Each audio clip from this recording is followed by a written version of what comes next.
बा जाम भइल बा चलिया बहरिया बलमुआ करका सिटी जाम भइल बा।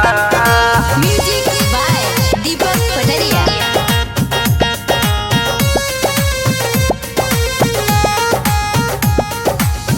हमारो ई बात राजा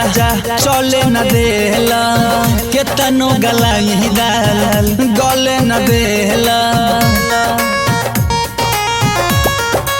ए राजा हमारो ई बात राजा चले न देला केतनो गलाई दाल गले न देला होई ब्लास्ट ऐसन काम भइल बा होई ब्लास्ट ऐसन काम भइल बा चलिया बखर है ये बलमुआ चलिया बखर है ये करे जा कुकर का सीटी जाम भइल बा चलिया बखर है ये सजन कुकर का सीटी जाम भइल बा।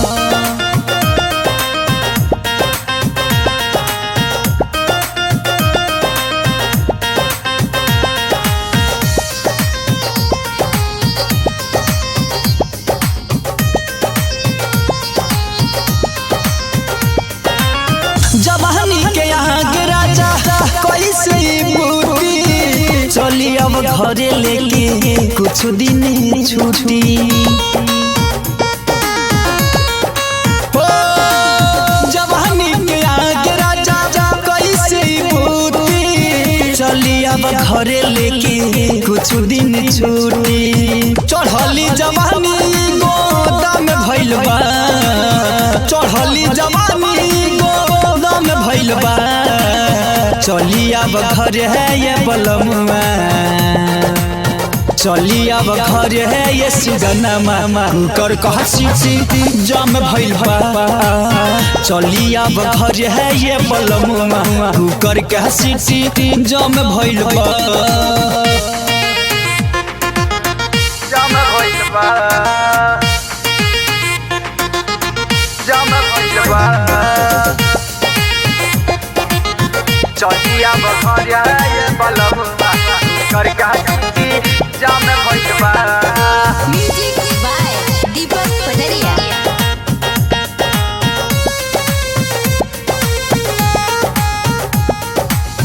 प्यारे वाला चटनी सैया हमके चटा के चली गइलो मिसरी राजा हमके भुला के हो प्यारे वाला चटनी सैया हमके चटा के चली गइल रघुवीर सुगना हमके भुला के जो बनारस के पाकल आम भइल बा जो बनारस के पाकल आम भइल बा चलिया बखर है ये बलमुआ चलिया बखर है ये सजना मामा कुकर कह सीटी जाम भइल बा चलिया बखर है ये सुगना मामा कुकर कह सीटी जाम भइल बा। हमारो ई बात राजा चले न देला केतनो गलाई दाल गले न देला होई ब्लास्ट ऐसन काम भइल बा होई ब्लास्ट ऐसन काम भइल बा चलिया बखर है ये बलमुआ चलिया बखर है ये करे जा कुकर कह सीटी जाम भइल बा